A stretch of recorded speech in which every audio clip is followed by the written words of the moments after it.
True eccentrics never deliberately set out to draw attention to themselves. They disregard social conventions without being conscious that they are doing anything extraordinary.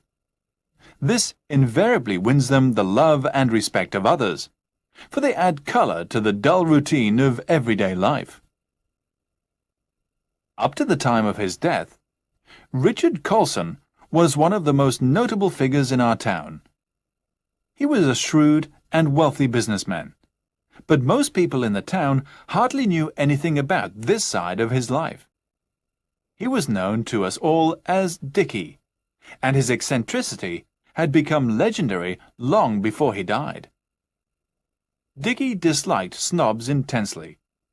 Though he owned a large car, he hardly ever used it, preferring always to go on foot. Even when it was raining heavily, he refused to carry an umbrella.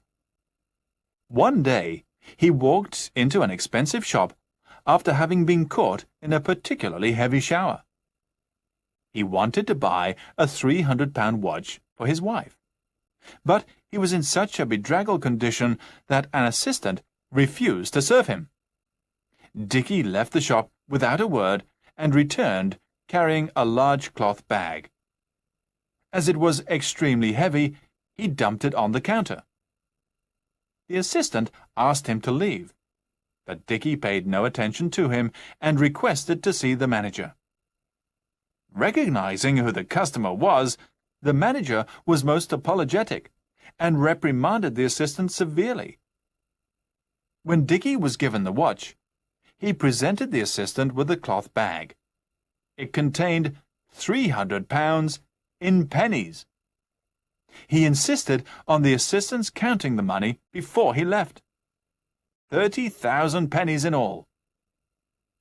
On another occasion, he invited a number of important critics to see his private collection of modern paintings. This exhibition received a great deal of attention in the press. For though the pictures were supposed to be the work of famous artists, they had in fact been painted by Dickie. It took him 4 years to stage this elaborate joke, simply to prove that critics do not always know what they are talking about.